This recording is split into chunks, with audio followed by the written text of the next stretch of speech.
call the special board meeting, the Richland County Board, to order. And I will ask Ruth Taylor, is he here? Yes. Was it posted properly? It was. You want to take roll? Would you call the roll, please? Sure. Carroll. Here. Miller. Here. Brewer. Here. Seed. Here. McKee. Here. Runish. Here. Luck. Manning. Here. Gotcho. Glassburner. Here. Gentis. Not quite yet. Turk. Here. Cosgrove. Here. Frank. Severson. Present. Williamson. Here. Cooey. Fleming. Here. Voice. Here. And McGuire. Here. You have 15 to 21. You have a quorum. Thank you. I'll lead us in the pledge. Please stand. I pledge allegiance to the flag of the United States of America and to the republic for which it stands, one nation, under God, indivisible, with liberty and justice for all. Thank you. We have a short agenda, an 8-point agenda, looking for approval. Mr. McGuire, seconded by Mr. Rennie. All those in favor say aye. Aye. Opposed? We have the agenda. The minutes of the February 20th meeting were published, quite short. I'm going to declare those approved as published. Public comment. Do we have a public comment? Any desire for public comment? Okay, with us tonight will be Mr. Andy Phillips. And we're continuing the discussion we started on the 20th about Richland County Board rules, how they might apply compared to state statute, and we'll continue that discussion. So I'll turn it over to Mr. Phillips. Yeah, thank you, Mr. Chair. Good evening, everybody. Can you hear me okay? Yes. Okay, so on the board rules, I made some notes at our last meeting. Thank you, everybody, for the input that we had at the meeting, for the input received after the meeting. And so I think it might be helpful to go through the rules, find where we have areas of concern that remain, address those concerns, and hopefully get to a point where we have at least consensus about trying to finalize the draft of these rules to present to another meeting for hopeful adoption. So does that sound like an okay strategy here? That sounds very good. A couple of us were talking today. Probably we won't be ready with a final product for our March board meeting. We may have to squeeze another special meeting in there. Yes, and I think that whatever process you think is going to be most helpful to the board, I would obviously defer to that process, but that sounds right to me. Thank you. So we're looking probably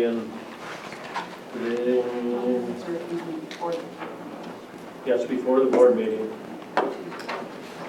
Tuesday before, what day would that be? Well, See how far we get tonight. I don't know why we make that decision now. you don't want it, don't you want to come to another meeting? No. March 12th is the tentative date. Okay, Mr. Phillips. Okay, so my first question for the board is if we are going to codify the rules in ordinance. And I think we discussed this a little bit in the last meeting, but I wanted to get a sense of the board as to whether you wanted to codify it, made a part of your code. I think that there are, I recommend doing that. It's certainly not required. Other counties do not, and other counties do. The reason I like them codified in ordinance is then the public is aware of what the board rules are, and they have a level of permanence within the counties that I think is helpful in terms of establishing, again, the foundation by which you're going to govern yourself. And so if I could just get a sense from the board as to whether you believe these will be codified, because then that would impact the final resolution that we have to adopt the ordinance, the board rule. What's your pleasure here, committee? What's your feeling? Question. Mr. Reich? Does it affect the ability to amend the board rules? Well, it affects the ability because if you look at the board rules, we have a supermajority requirement in there. in order to amend the rules. Of course, if you have an ordinance on the books, you have to follow certain publication requirements as it relates to amending those ordinances. Those publication requirements would not apply if you do not put them into ordinance, but otherwise it would be the same process. Suspension, same thing? Suspend the rules? Suspension would not require, you can suspend the rules, whether it be in an ordinance or not in an ordinance, you can suspend the rules by the same procedure. Suspension would be a procedural Robert's rules kind of thing. Anyone else? Feeling, Mr. Seed, you usually have a comment. My question was answered regarding suspension of the rule. Okay.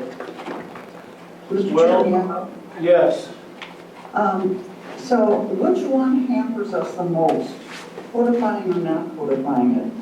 I'm thinking of, in the future, if we want to change something, which one's more difficult to change something? Well, it's more difficult to change an ordinance because it's a much bigger deal, so to speak. You have to go through, as I said, the publication requirements and so on. But, I mean, that's part of the reason that I like codifying it in the ordinance is that it does become a permanent feature that you're not revisiting every meeting. But again, there are other counties that don't put them in the ordinance for that reason, because they feel as though they have an easier ability to amend the rules as they go along. So it's really up to you as to how you'd like to see it done. Thank you. Mr. Chair, Yes. does our corp counsel have a feeling one way or the other? So Corp Counsel has a question. Andy, are you talking about adopting the entirety of the rules within the text of the ordinance? Or are you talking about something, you know, the rules of the board as may be adopted by the county board and incorporated herein by reference hereunto, that sort of thing? Or are you talking about putting the whole thing right there in the code? I would put the whole thing right in the code.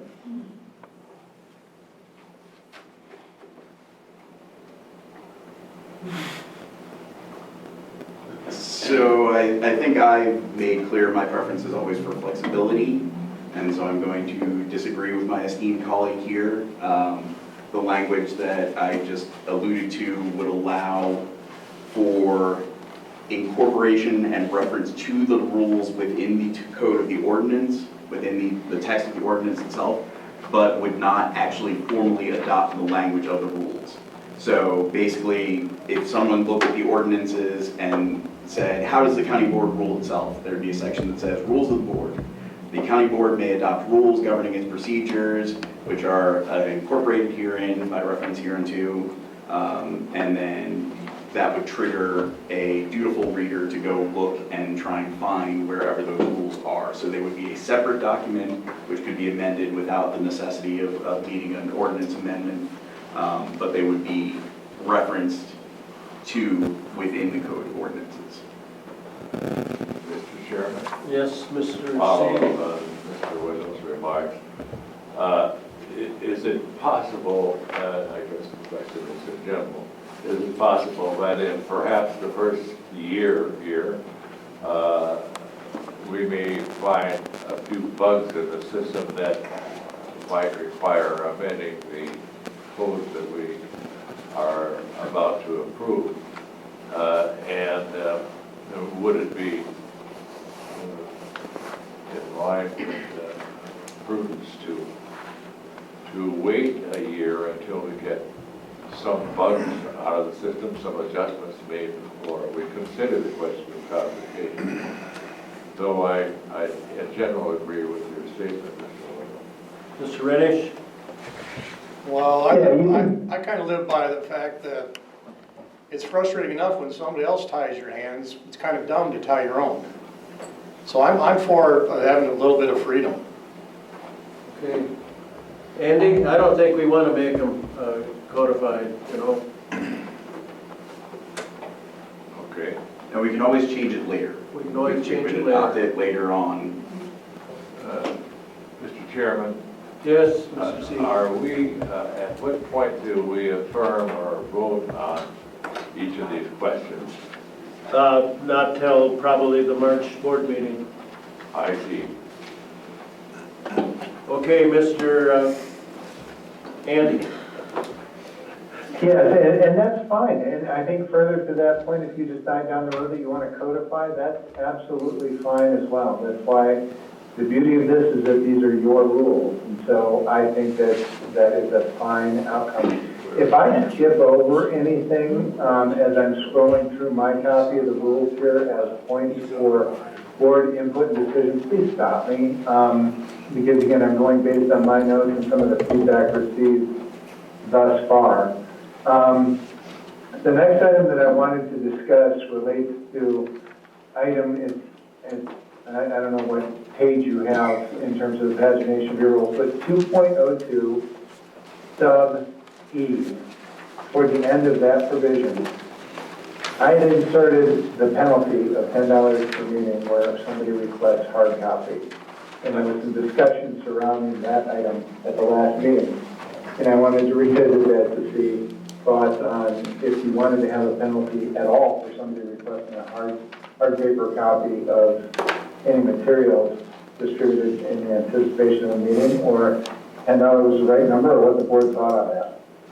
Mr. Chairman, Yes, Mr. Seaver. in all the years I've been here, and I don't claim to be an elder, but I've been here 12 years, and we always received any kind of documentation we needed from the county clerk's office or any other office at no cost, because it was in conjunction with our duties. It would be a different matter if we wanted something copied for our own personal purposes. But I think it's quite a sacrifice for most people to serve on the county board, and in terms of compensation, it's practically nil. I think it's asking too much to ask our board members to pay $10 for hard copy documentation. It's intended to push people into using the electronic method done. I understand that, but you may have someone like me who can't see come along, who has to have a large magnifier that he has to put a document under in order to understand. So you'd have to make exceptions for someone like a blind person under the American Disabilities Act. Were you asking for the floor, Carrie? No, but I concur with Mr. Seep, though, that I don't think there should be a $10 charge for getting copies in order for us to do our duties. You can't bound somebody to an electronic device when they don't have it at home or don't have the means to have that. All right. That would be my feelings also. My same feeling. Who knows, we might get another excavator on the board. Well, why don't we, this should be an informal vote, but how about a show of hands? Who thinks that we ought to charge $10 for a paper Can copy? I just make a comment? Yes. I understand the intent of what Mr. Phillips is suggesting. I think $10 is awfully steep. I do think, I mean, you guys have graciously provided us with electronic devices. There are definitely instances when we can't maybe access that. So I don't know if there'd want to be provisions for that kind of thing, but I get what he's saying. I just think $10 is awfully steep. Okay. $10 is cheap? Steep. Steve. Too All right, high. who's in favor of $10? Who's not in favor of $10? Okay, Consensus. Andy, the informal vote is no $10. Okay, so I'll remove any reference to the fee, is that right? Yes? All Want to right. discuss having a lower fee? I mean, it is a lot of paperwork. Then that comes with us in the county board when we set our budget. When we do per diems and we set that for county board supervisors, we need to increase our budget to allow for printed copies for county board supervisors. If that's the cost. Makes sense. Well, we do have to have some printed copies for the public, Yes. agendas, et cetera. Yeah. So, And there's actually a statute, I believe, where if the public requests copies, that there's a reasonable or nominal fee to be paid. right, And that's the statute. okay. I think that one's done, Andy. Okay, so moving on to 2.04, sub D as in David, committee expenditure authority, there was discussion at our last meeting about a procurement policy. And I was curious about where and how much the delegation is as it relates to a committee authorizing expenditures consistent with the county budget. The reason I ask that is I wonder if 2.04D is needed if we're going to have a policy that addresses procurement and expenditure authority. I know that there are various resolutions on file that relate to not to exceed amounts that committees can approve. And I think the intent was to look at those resolutions and try to put them in an overall fiscal policy, which is great. I'm in favor of that because then it's all in one spot. But that got me to thinking, is sub D necessary? Or do we just eliminate that provision in its entirety? Yes, Administrator Vetch. So the procurement policy that we are working on and the financial policy would, I believe, make D unnecessary because all of that information is then outlined in the financial policy and in the procurement policy. So that's just as we're designing it. But again, up to you if you want it here and there, but it will be addressed in the procurement and financial policy. So we delete it. I think that, and just as a reminder, that doesn't negate any previous resolutions that were establishing that policy. It's just merely deleting the reference to that here in the board rules. And so I think we'll delete subsection D for right now. I have a question on 204. Mr. Severson. Mr. Chairman, I got a question on 204, where it says committees of the county board and other boards and commissions creation and existence. What is the difference between a committee, a commission, a board, and trustees? I listened to that your last meeting on the 12th, and I didn't see that come in to talk about. So what is the difference with all of them that we have? Okay, I'll give that to Mr. Phillips. Can you answer that? So when we look at this concept of committees versus boards and commissions, the distinction is important because with the administrative form of government under 59.18 of the statutes, your administrator appoints members of boards and commissions, but your committees are appointed according to whatever process this board establishes. And so when we think of committees, we think of standing committees of the board, whether they're required by statute or not. And when we think of other boards and commissions, we think of entities that are outside of the sphere, if you will, of standing committees of the board. I'll give you an example. If you look at a highway committee, it's required by statute, but it's also a standing committee of the board. And so that committee is populated by the county board. If we look at a commission on aging, that is a commission that is required by statute that is populated by appointment from your administrator. And so that's the distinction between those two. And the discussion we're going to have later on in this meeting is trying to clarify the distinction between those through the Appendix A, which is the list of committees and other boards and commissions. So everybody has an understanding of what is considered a committee of the board and what is considered an other board or commission. Because the standing committees belong under the purview of the county board. That's not anything that the county administrator has anything to do with. The other boards and commissions are administrator appointments. They serve a function within county government, but it's not the same function that we would think of as a standing committee having. And boards and commissions have some statutory language where they have to follow certain laws, I guess, or they have certain powers granted than what committees actually do? Generally, yes, and the reason I'm hesitating there is that there may be other commissions that are created by virtue of an intergovernmental agreement, for example, that do not have standalone statutory powers, but they have powers that come about because of an agreement that you have with the city of Richland Center, or an agreement that you have with other counties, or whatever the case may be. But generally speaking, you're correct.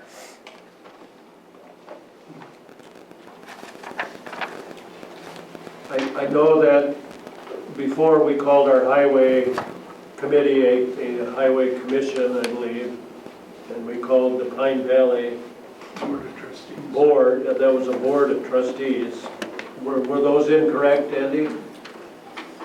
I mean, it's technically the naming, I would change the naming, but I don't think it's incorrect, because it doesn't matter what it's called. What matters is the function that it serves. Well, we always held with those two entities that it had to be an Australian vote.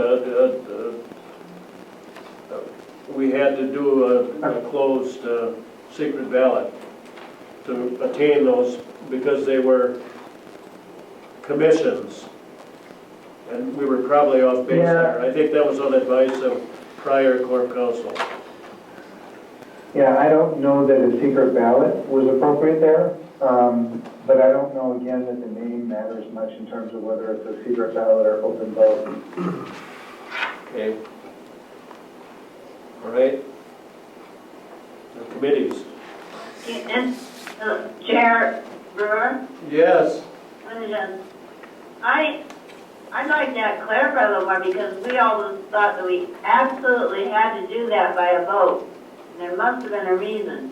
The Pine Valley group you're talking about? And the highway. I think there was language in statutes that said that we had to do it by ballot, but that was prior to having a county administrator. So the answer here, Mary, was that perhaps all changed when we became administrator of formed county. This is Linda, but I thank you.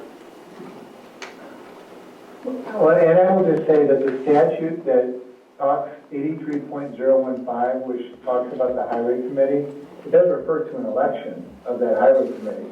Yes. And so you were probably following that statute and electing members of the committee. But then there's a provision also within that statute that the county board can change the way that happens. The manner of appointment can change. So it wouldn't surprise me in the past that you had an election, and it wouldn't surprise me either that you may have changed that at some point in time. Okay. Did we answer your initial question, Gary? Somewhat. Okay. Well, it's probably as good as you get. Yeah, we're going to talk about it later on, and it's probably we're going to talk further on there. Okay. Want to continue, Andy, please? So section 2.05 is a section that nobody was interested in last time, and that was with how we comprise our committees. Who gets to appoint, who gets to remove, and so on. I say that understanding full well that I'm joking. So I'm looking for direction from the board, just by consensus, not official vote or anything, what type of procedure you want to follow. I can tell you what other counties do, and I can tell you what I've seen work and what I've seen not work. But again, it's up to you as to how you want to handle the committee appointment process. Well, please tell us about other counties, would you please? You bet. So typically what I see is that the committees are appointed, and the chair and vice chair of those committees are appointed by the county board chairs, subject to county board confirmation. So the board chair will make committee assignments, assign a chair and a vice chair, submit that to the county board for approval. The county board then is free to either confirm, deny, modify, whatever the case may be, based upon what the board chair submits. I like that process because of ease of administration. It's quicker than going through a different process, whether it be full board vote or a committee on committees vote. And so I like that. Now, I've also seen other counties use committee on committees and things of that nature. And it works, but it takes a little bit longer. The reason that I like the board chair appointment as well is that the board chair has been elected by the board as leadership of the county board. And so there is some level of confidence that the board would have in the board chair's actions in appointing members of committees and the chair and vice chair of those committees. The statute itself, in talking about this concept of appointments to committees, does speak to the board chair making those appointments. And so I would say that in the majority of counties that I've worked with, it's a board chair appointment subject to board confirmation. But again, it's up to this board as to how you believe committees ought to be comprised. I think that the board rules ought to specify the process for removal from a committee. That's a question I get often in other counties. Typically, the power of appointment carries with it the power of removal. So in the absence of any sort of board rule that says this is how somebody is removed from a committee, if, for example, the board chair appoints members to a committee, the board chair can remove persons from committee. If it is a committee on committees that makes appointments, the committee on committees has to remove, again, in the absence of a separate process dealing with removal. I like to have a process in the board rules so we avoid confusion and avoid questions about who has the power to remove. So that's my spiel, so to speak, and again, just looking for direction from the board on how you'd like to see your committees comprised and then how we deal with the removal process. Mr. McKee. I thought we decided at the last meeting that we were going to have a committee on committees. We skipped over this, I think, at the last meeting. Mr. Chairman? Mr. C. Yes. Mr. Phillips, I really appreciate your viewpoint. And I know that you won't be offended if I modestly disagree. I strongly favor a committee on committees system to set up the organizational structure. And I believe that the committee on committees should solicit, of course, the preference list that's submitted by the members, indicating what committees they want to serve on. The committee and committees should review that and make recommendations to the chair. And I think that there should be some consensus among the committee, if not a vote, as to who is selected to serve on it based upon their capabilities. I don't like, based upon my experience here, I don't like putting the burden of making those decisions or the power of making those decisions on one person or one or two persons, the vice chair and vice chair. I think people feel more involved if a committee itself is involved in selecting and making recommendations. We know that our board chair has such charisma that he can probably wend his way in terms of the choices that he would like to see appointed anyway. But my preference is a committee. Mr. Reddish? Much more democratic. Mr. Reddish. I'm okay with what Andy's saying because of the fact that we're not giving you power, whether it be you or Dave or the next chair, because it still has to be approved by the board. It's an expeditious process. We all get drugged down here anyway. So it's not giving you power, it's actually making you a target, but you're good at that. I mean, you're good for that. So. Well, in other words, the chair would give a list of recommendations at the formation meeting, and the board would approve it. Exactly. It's still approved by the whole board. Ingrid? Can I ask a clarifying question on that, Mr. Chair? You may.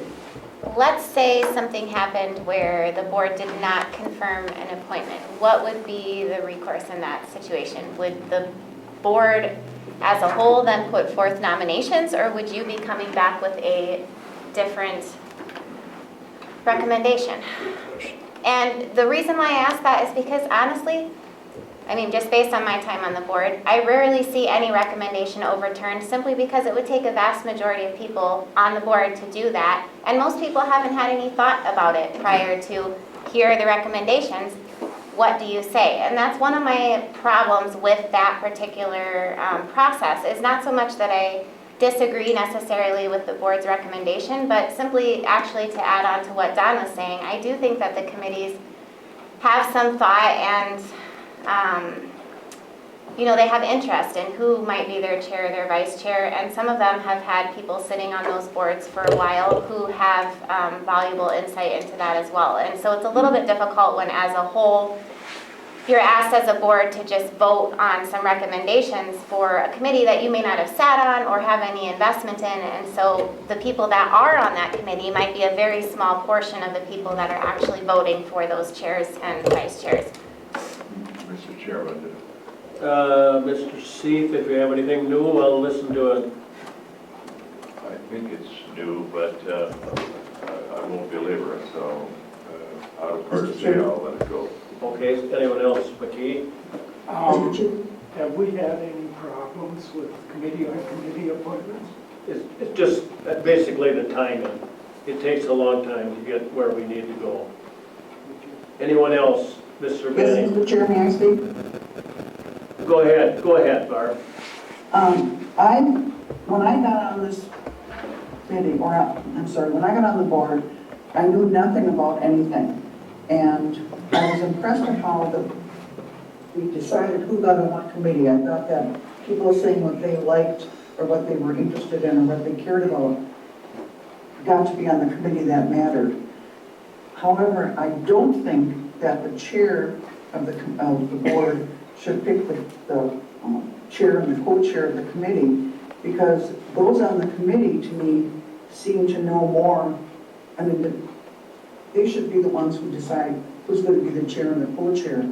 The committees that I've been on, the people who were picked as chair by that committee have done such an excellent job because they're knowledgeable. I don't think changing that is a good idea. It's just my impression. Okay. Mr. Chairman, to that point. Manning. We're as a board going to vote for the chair and the vice chair. I think if we have enough trust in voting for them, let's keep it simple and keep with that same process. Mr. Chairman, to the point, Chair. Right, a preference sheet. There will be a preference sheet going out. And I'm sorry. a preference sheet will be sent to all incoming members. The argument was made, I think, at a previous meeting, or the comment was made, that if the committee elects its own chair, that chair may have a conflict with the county board chair.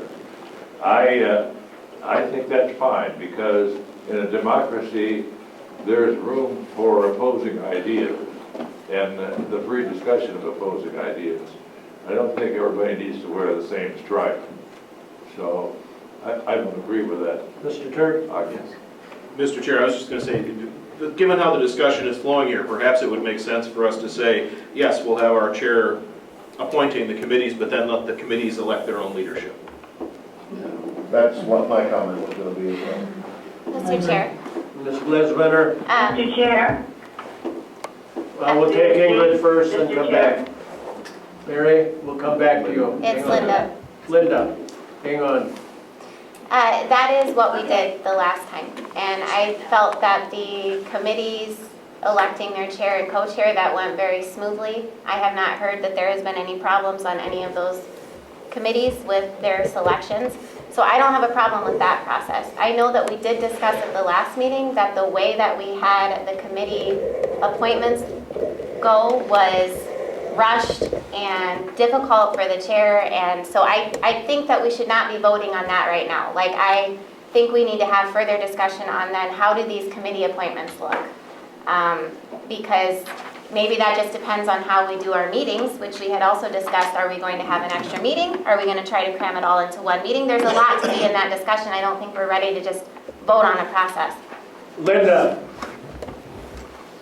I think this is the whole point of being on the board, is your committees that you're on and how you are active on those.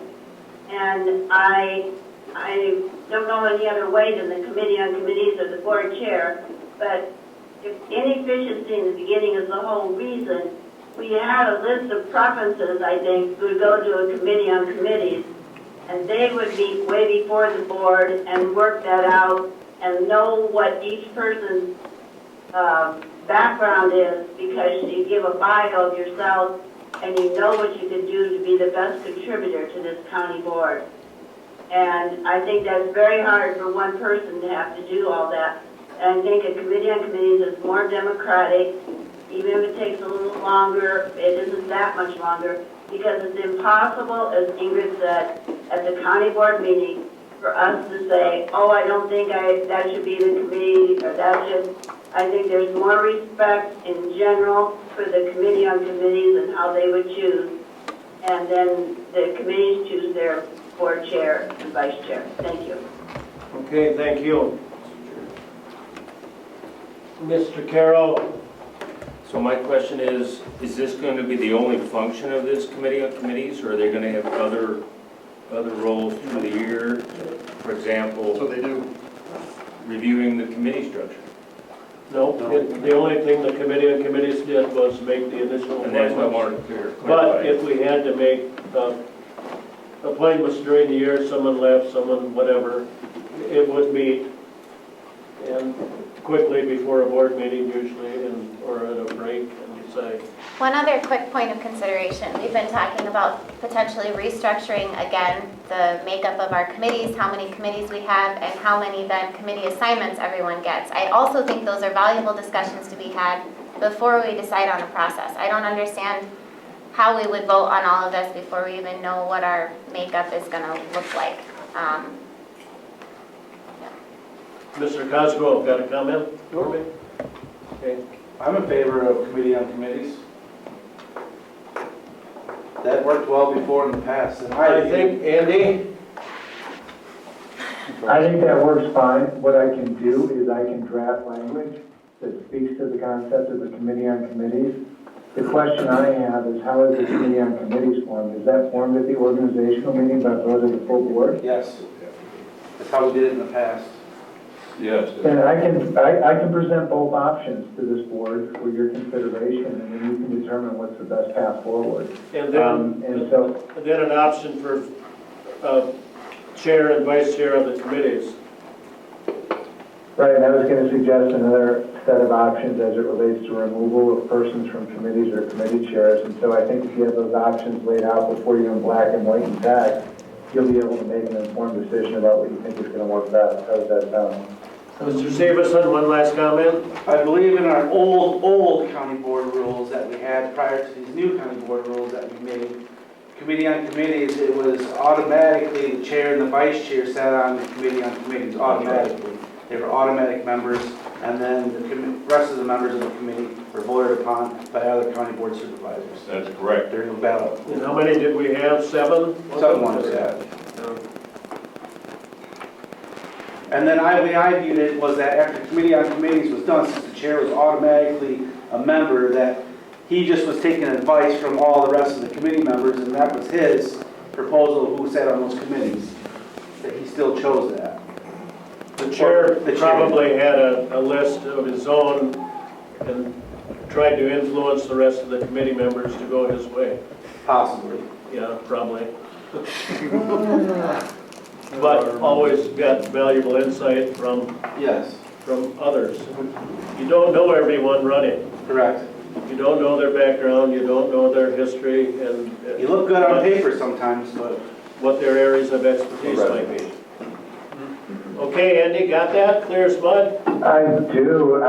Clear as mud. You know, I think that what I want to do is present the board with these options so that you can decide what process you want to follow. And that's not an issue. And I think somebody earlier said that they're not worried about offending me. You're not offending me whatsoever. If you're going to violate a statute, I'll tell you that. But otherwise, like I said, these are your board rules. And so I want everybody comfortable with what your rules are going to be. This does bring me to item D on term limits for committees.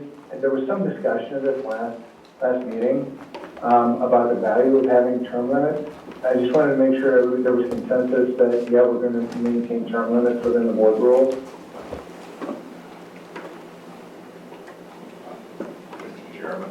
Where are you again? It's on D. It's in the same section, item D, so it's 2.05 D as in David. Mr. Chair, I would just like to understand the value of it. I don't necessarily have a problem with it, I just don't particularly understand why we need term limits, particularly with the amount of turnover that we have. Does anybody, those of you who've been on here much longer than me, have you ever seen where this would be a problem? I disagree. I think we had term limits, at least in my impression, to keep Yes, I people from rolling it over and running things, to ensure there was always new blood, if you will. Yes, that's right. One is it avoids the concentration of continuous power in one area or another of government. And I certainly agree with term limits. The statutes in some boards or commissions spell out the term limits. I think 7 years perhaps for parks or one or the other. Otherwise, I'm in favor of all committees and boards that are not specified in the statutes limited to 6 years. I don't agree at all that one should continue beyond that, except for those that are 7 years specified by statute or with those that are rotating continue. Mr. McGuire? Yeah, I just want to, can you clarify, are you talking about term limits for the committee chair or term limits for committee members? Committee members. And as I brought up last time, my question for that was, because there are committees where the amount of knowledge needed to be able to, fully understand what's going on takes a long time to build up. And I used Health and Human Services as an example. I've been on there now, not as a board member, not as a county board member, but as a member of that board for 6 years now, because I started before I started as a county board member as the RN member, and I am still continuing to learn things and still have more things to learn. So it's not about, in my mind, a power thing. It was about, the ability for people to gain some knowledge in an area that's very complicated, and that's why I was bringing it up. I understand and I appreciate the wisdom of you guys who've been on here a lot longer than me. In the amount of time that I've been on, there's been so much turnover that I hadn't really seen that being a problem. But I am fine with whatever you guys decide. I just wanted to bring that as a perspective forward for committee members. I don't agree. Carrie Severson? I guess I wasn't really having a question, but I guess, I would, term limits, so how they were in the old county board, I think, we didn't have much turnover. Prior to I got on, years ago, they didn't have much turnover in county board members because nobody really ran. So they had like the 6-year limit to have changes what Supervisor Seep would have said. But I do know that having some more experienced people on your board in time, get off, to help train the newer ones, get in there with that. But when you have those limits, I believe our rules said that you could be on for 6 years and then you had to be off for a year, but then you could be put back on the committee, or the chair could appoint you back on the committee again. Or if that committee then changed its name, then you could continue. So there was people that stayed on the committee for a lot longer when they changed their committee name.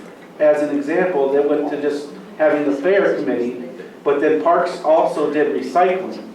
So when they changed the fair committee and made it for fair and recycling, then that committee changed over and then was a new 6-year term limit. So people who were at 6 years technically could have been on for 12 years then, on the fair. Mr. McGee? I think before we did this round of combining committees, I thought it was a 6-year. You could be on a committee for 6 years. It was. And then it reset when we changed the committee. That's what I just said. Clerk Kalish, can you help us out here? I believe Kerry is correct in what he's saying, which I think is exactly what Richard just said, so. Okay. Would it be easier if we didn't have these term limits? For you? It does not matter to me. Mr. Chair. Well, Manny, you haven't talked yet tonight, Julie. The only thing I was going to mention on this committee and committees, I think it's a good idea, but the committee then could look at how long people have been on committees, which committees they've served on, and then, appoint them appropriately. I mean, so you wouldn't necessarily need the term limits if we always had a committee on committee and they looked at that. Just a thought. Mr. Manning? With the way we're doing this, what we already have, something in hand where somebody was a problem, was wielding too much power, where they could be removed anyway.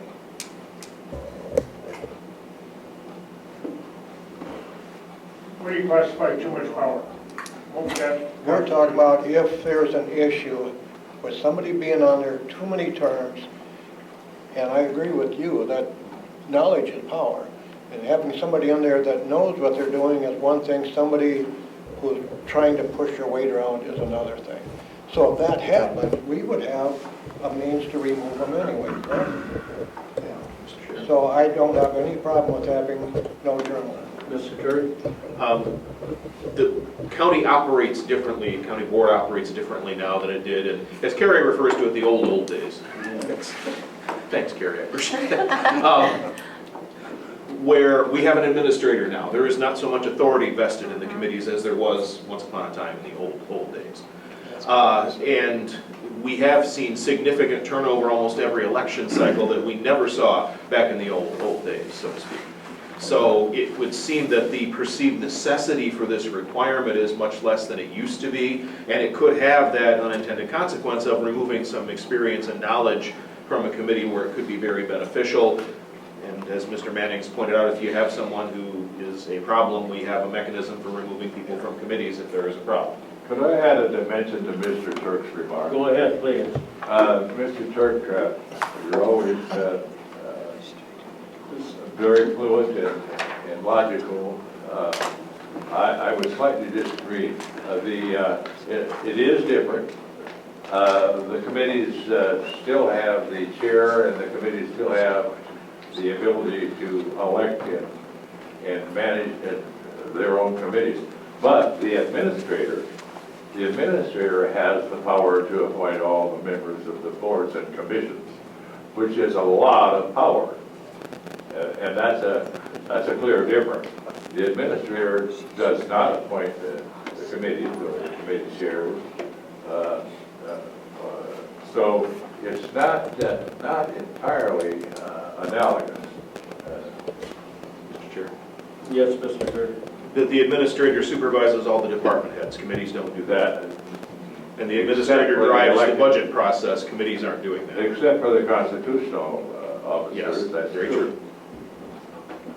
Okay, anyone else who hasn't spoken? I agree with Mr. Turk that things have changed. I've been here 8 years.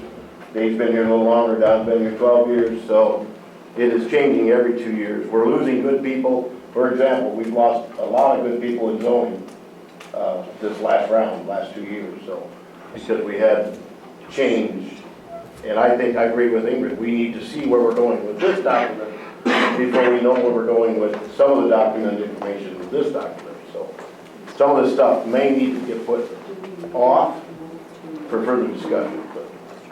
But term limits, I'm okay with no term limits. Okay, No term limits? no term limits. Well, Steve is suggesting no term limits. We're not voting on that. Andy? Yes, I'm just wondering where the consensus of the board is on a term limit. Oh, Good luck. I can ask for a show of hands on term limits. Just an example real quick for term limits. Let's look at the city, for example, City of Richland Center and their Parks Department. I know my Uncle Pat Elliott's been the chair of the Parks, City Parks for I don't know how many years. Maybe 20 or more? He's been on there. So there's no term limits with that over there. So. All right, I'm going to ask for hands again. Term limits or not term limits? So, term limits, show of hands. Barb saying yes. What's that give me? 1, 2, 3, 4? 4 in favor. So no term limits. A lot more. So right now we're leaning toward no term limits, Sandy. Okay, thank you, Mr. Chair. I do think that I heard a comment that the Committee on Committees ought to consider tenure as part of the process of appointing persons to committees. Yes. And so I think I will suggest, with your permission, Mr. Chair, language including that on the showing of interest form, if you will. Right. Yep, I agree. The other question I had, I'm sorry. Wait. Go ahead. I have a question. Because I think we need to think about this a little bit. It just came to me. So a new person comes on the board, and the committees stay basically the same, except for the person that left. That opening is there. But the new person doesn't really have those talents and has other talents. So when we staggered, not only were you able to go to the committee, especially when you came on, that you had the most talents to start with, when you staggered, you also could go on other committees and start to learn about those committees. And then when we came to the board meeting, we didn't have many discussions because you start understanding all the committees and you get a good feel for the whole budget and the whole county board. So I just think there's something to be said for that, even though your vote was a hand vote and you're not getting the vote of the people who are oral here. Okay. Andy? The other question I had for the board was if we want to establish a process in the board rules to establish dates and times for committee meetings, if that's a matter for the committee to decide, committee chairs, does the board set that? How do we want to establish that? Say it's up to individual committees. And that's fine, I just noticed it was missing from the board rules, so I want to address what that means. Administrator Pesh? The one point I would make about that is if the goal is, which I do believe the feeling that I've had from prior discussion is to try to get all the meetings done prior to the county board meeting every month, we'll need to think about that then, because if we let the committees decide, then that may not happen. So I do think that as we get into our committee structure discussion, that is a discussion you all should have as far as what that could look like. Because if that goal still remains where you would like to have all of that done, so we're capturing everything in the same month, it may be difficult to do that on a committee by committee basis. It may need something that would require general consensus from all of you to get done. But again, just keep that in mind as you have these discussions and decide how you'd like to go. Mr. Chair. Yes, Ingrid Glassmatter. Sorry. That just reminded me, we kind of skipped over this section, I think, but I just had a question on our regular meetings of the board. I thought we had voted a while back that we were changing the date of our... No, we didn't vote. We talked. So we talked about it. We talked about it, we decided to keep it. What we discovered was that there were a new set of board rules emailed out and posted erroneously. The vote, in fact, was 19-0 against changing the date. Okay. All right. Glad we have that cleared up. Thank you. Carrie Severson. The reason why I was saying that maybe the committee should look and set their own time and date. So when people got onto the board, traditionally, let's say finance personnel, for example, met at 10 o'clock in the morning on Tuesday, I think it was, they used to meet. Well, when new members got on the board, or they have a work life, and they're working during the daytime. And so they couldn't make that 10 o'clock meeting. And so that's why they moved it to the nighttime or at 5 o'clock. And we find it harder with everybody. I think it's just the people on the committee's got different schedules, different work life now than the majority of us here mostly work.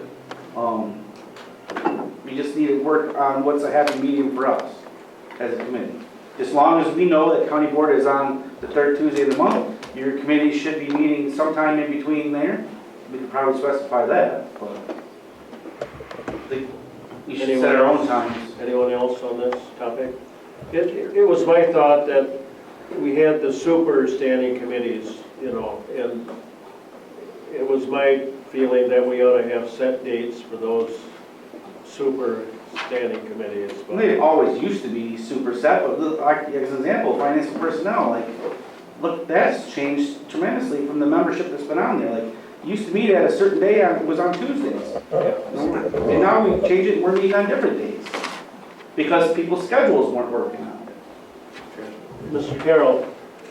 Yes, the committees need a major piece of the input, but there needs to be overall coordination, especially since a lot of the committees have department heads, so there needs to be input from that part of it.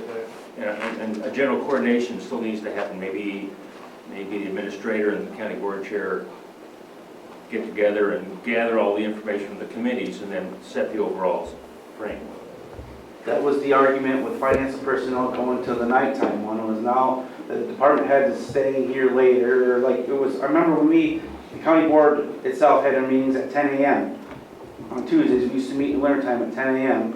And the whole talk about going to all nights now was like, well, now our department heads have to stay in town or stay later, and they worked all day to present their report or whatever it was. And I understand that you got to take that into consideration, but. So, Andy, your question was? I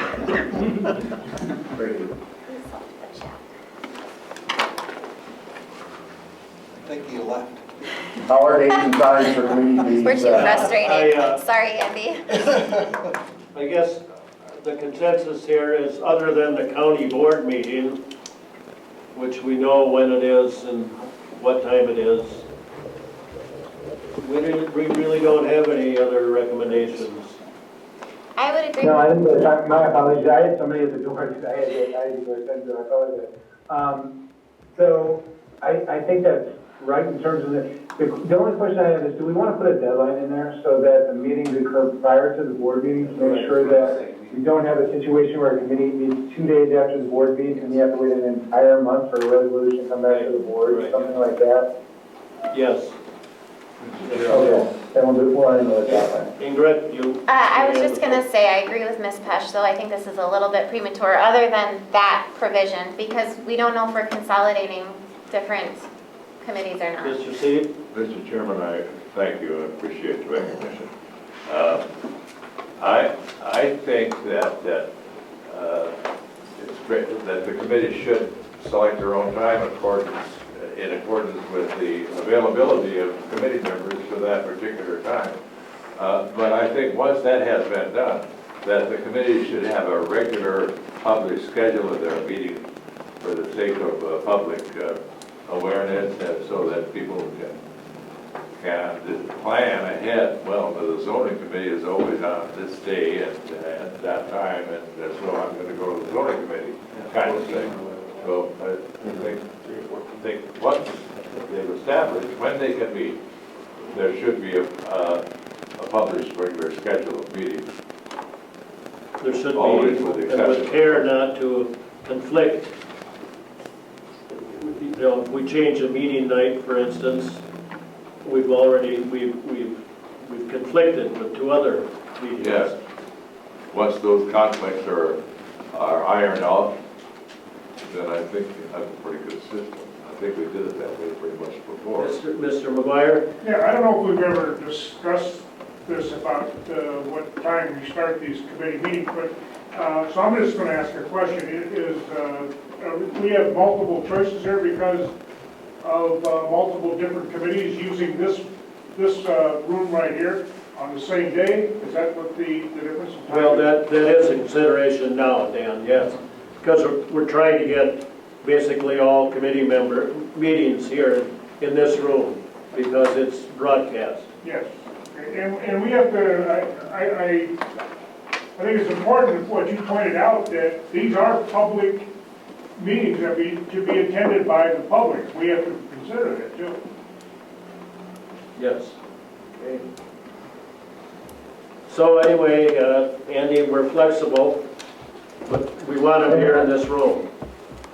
Let me come up with some language, because what I've heard in terms of feedback is that we want to have a regular schedule. We want to get these meetings in before the board meeting, and we want to have some sort of process of establishing the different schedules. So let me come up with some language in terms of that and get it back to the board's consideration.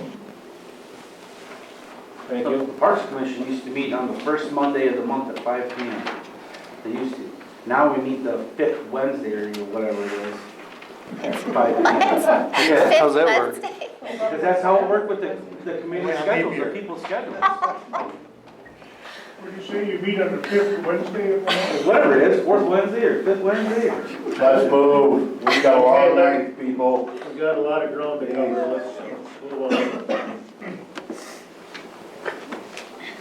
Do you think, Andy, that we should move right over to committee structure, since we seem to be bogged down with... We can. Let me just scroll through, make sure that I don't have any other questions, and of course, Okay, go ahead, the please. board is.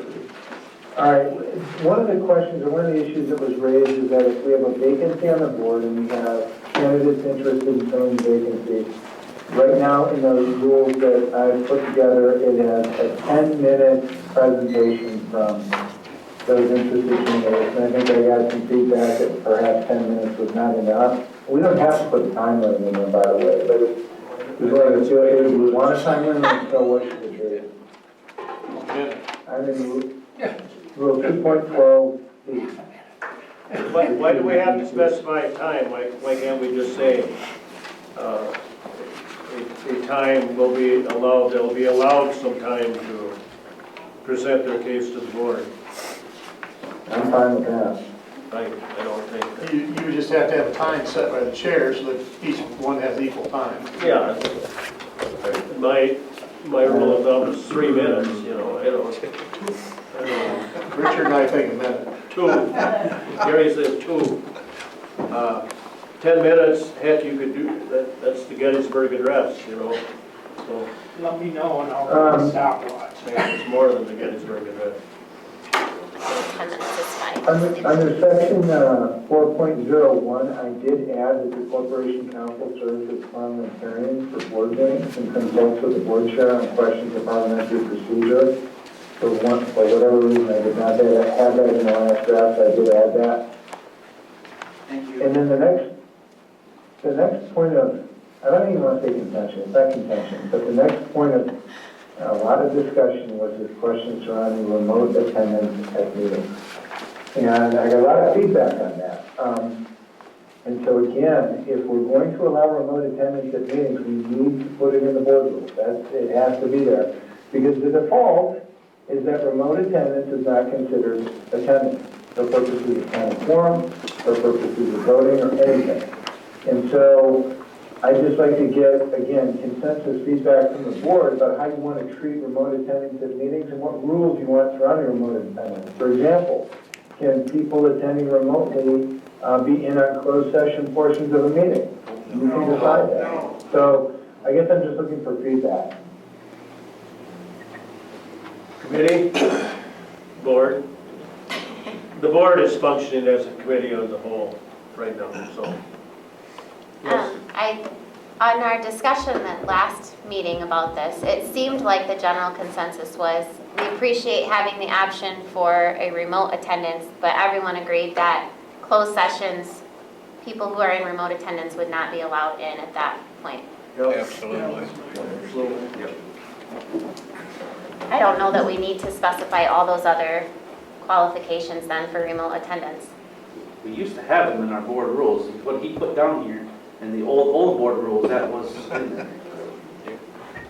Mr. Chair, Yes. as a person who loves remote attendance and the fact that I'm, 1,000 miles away and I can attend this meeting, first of all, for it. As far as the closed, being able to attend the closed session, my impression was that Barb was able, or IT was able to keep us in but close everybody else out. I'm not sure if that's correct, I thought that's, because I've been on some of the closed committees. I think it's a question, Barb, of who's with you in your listening device, who could be near you. Oh, I see, that could be, You yeah. could have any number of people there. You have a whole party going on in your, Yeah, so you have to be able to it's not secure. do that. Yeah. Okay. Anyone else? Oh, that, Andy? I think Can I that's ask, our so conclusion is there. it the consensus of the board that we allow remote attendance in the discretion of the chair? Do we allow it always? Do we allow it in exceptional circumstances? What do we think on that one? I think always, because we're in the digital age. Exactly. Okay. And that's fine. Because I think you're gonna have Steve Williamson. somebody abuses it, or are you gonna have some type of consequence? Well, Mr. Renner? with that being said, I guess we could do Zoom, that's fine. But my thoughts are, it should be, I mean, we call it video or Zoom, so you should have video capabilities where we can see you. And it shouldn't be for people that relocate to Phoenix for 3 months in the winter.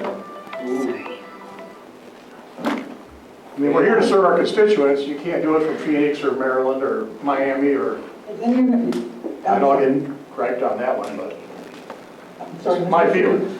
I agree with you on that. Any of you folks in Phoenix want to comment on that? I'm right here in Phoenix, and I have no problem with getting all the information I need. And I really don't care if I don't have anybody that's really interested in listening to the county board meetings, but I don't have to know the secret meetings unless I would have to vote. And if I had to vote, I would want to know what I'm voting. Closed sessions, not secret meetings, closed sessions. Just to clarify. Whatever you call it. As long as I know how to vote when I'm done.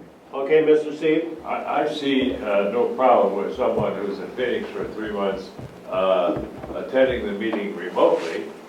You may want to restrict voting because it's 3 months in a row. Or you could have the chair excuse the person for 3 months and not be out. Yeah, maybe that should be chair discretion. Excuse me, Mr. Mr. Chair, Linda speaking. Yes. If we want this, Linda, Barb, wait for Linda. Linda was up. okay, I'm sorry. Go ahead, Linda. I agree with you, Marty, that we're in the digital age. I'm not on visually tonight because somehow my iPad wasn't updated enough, I guess, to get on, which I'll have to do tomorrow. So I'm only on by phone, and I'm very happy I'm on, and I'm on because I'm sick and not at the meeting. I also think that we shouldn't be discriminating about who or what, because a lot of people who are going to be coming on this board are going to be traveling, maybe working in California for a month, and then they can call in. So I don't think that you can decide who you're discriminating against and who you're not. Obviously, meeting in person is the ideal, but we do live with a different way of work, and we have to accommodate that. Mr. McKee? I don't see any problem with anybody, any board member coming on and from wherever. They are representing their district even though they may be in Phoenix because their mailing home address is in the district. Mr. Manning? I understand being gone for 30 days, 45 or whatever, but we are here to represent the people in our district. If you're not here, you're not talking to the people in your district, and you can't represent them the way you should be. So there definitely should be some restrictions. How does the state legislature work? Well, they get 9 months off to go home and visit. Then they go back Mr. for Chairman, free. can I respond to that, please? Mr. Manning, maybe you would. Oh, Barb, we're going back to Barb. I'm sorry, Barb. Okay. First of all, I can access my home phone, and I have my cell phone, and if any of my constituents want to notify me, they can notify me, and I hear from them just as quickly as I do if I'm home. Second of all, if we want to have young people ever come on this committee, ever on this board, better realize that they are used to working remotely. They don't want to have to go if they don't have to. If they can do it from home, that's what they do nowadays. And unless you want to have a bunch of old fogies like us on this board, better get with the times. The remote is is it. Ingrid? Can I, I'm done. Ingrid Glassbetter, then I'll come to you, Mary. Mr. Chair, I just want to add to what Steve was saying and what Barb was alluding to. I think I agree with them that I think we should be able to allow this as an option, but that there might need to be some addressing of then how does a chair properly run a meeting then that includes those that are online and those that are in the room? What is the expected etiquette for those who are on remotely? There are just some learning curves with that as we move into it that will make a meeting that has both run a lot more smoothly if everyone's on the same page. Mary? yeah, I just wanted to add that don't worry about your townships and the people. I talk to Wayne and the supervisors twice a month. And they call me, and I don't have any problem keeping up to date what's going on with my constituents. So I just want you to know there are other ways of doing things. And this is the way we have to do it. Yes, thank you, Mary. I know you're an exception. Carrie? Yes, I'm here. I appreciate both sides of different opinions, but it comes down to like we're here to represent our constituents, but I think that there could be at a time, I'm not saying that we do it now, but somebody could say, well, I live at this address within this district, and may have that be their address, but then live in another state, live in another county, and try to be part of this. Isn't there some restrictions on where you lay your head at night for how many days? Absolutely. And if you're not coming in person and showing up to that, how can you prove that you're here? Well, that's, And that you're living in the area that you represent. No, it's I'm based just trying on to the decide what kind of person would be that interested in our county to do You that. need the floor? like that. Okay. I don't know, was I right?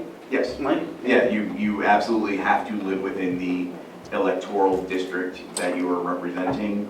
The issue of residency has come up recently, both in the redistricting context, and we had a now former supervisor who made a change of residence. I can't recall off the top of my head, but knowingly lying about your residence for the purpose of getting elected is bad news. Give me a minute and I can find out how bad we're talking, but I mean, it's fraud. Dan McGuire. Yeah, I think that knowing how to represent your constituents is something you do before you run for election, not during, if you miss a month, you don't suddenly don't know how to represent them anymore. And I do resent being referred to as an old fool. Well, I'm only 81. Thanks. Mr. Chair? Mr. Turner? Yes. My feeling is the virtual participation, up to this point, we've seen some value in it. It's definitely increased opportunity for folks, and fully agree that we need to continue to work on getting better at it, whether it's training board members as to how to participate virtually, or those facilitating meetings how to properly be as inclusive as they can of the virtual members when they're conducting a meeting. I think that's a skill we do need to work on through our board training. One more comment. Mr. Sievers. We've been talking about this virtual stuff since 2017 and 18. Every year, every term, we bring this up. So this is not new to us, but we've been talking about it. I will end it with this comment. I tell you what, if we hadn't had it, we wouldn't have been able to conduct business. It allowed us to conduct business. We wouldn't have quorum in some committees, finance and personnel. We wouldn't achieve quorum without it. So I look at it as a tool. I don't like it. I'm not real slick at it, but it's helped us conduct business in the end. You could well have another pandemic. Okay, Andy, got enough? Yeah, I do. And with this board, I think I'm hearing consensus that I will redraft some of the rules for the board's consideration surrounding remote attendance. I can tell you that the redraft will not contain the word old fogey. that the redraft suggests we emulate the state legislature in any form or fashion, and then we are going to provide some leeway for making further rules about remote attendance, so I will do that. Okay, thank you. Anything else we need? I'm scrolling down. I think that I'm at the point where I want to talk a little bit about your current Rule 10, because that did not find its way into my redraft of the board rules. And I understand Rule 10 was designed to address a specific situation. The danger with the Rule 10 that you've got on the books, and Rule 10, for those who don't have it in front of you, is that when a motion is under discussion, there are only 3 motions that are considered in order: a motion to table, a motion to postpone, a motion to amend. And then a motion to adjourn is always going to be in order. But there are any number of other subsidiary and privilege motions that exist that might be appropriate under certain circumstances. So my suggestion is to eliminate current Rule 10, but I didn't want to do that without a better understanding from this board as to why Rule 10 exists in the first place and if there's a need to keep it. Mr. Reddish. We already talked about it earlier in the very first page when we adapted Robert's Rules of Order, new edition. So. Yeah, the feeling is, don't Robert's rules provide relief in this matter? Then I will delete Rule 10, and that is fine. Yep. And then, pending other discussion points, I think I have sufficient direction to prepare an updated draft for the board.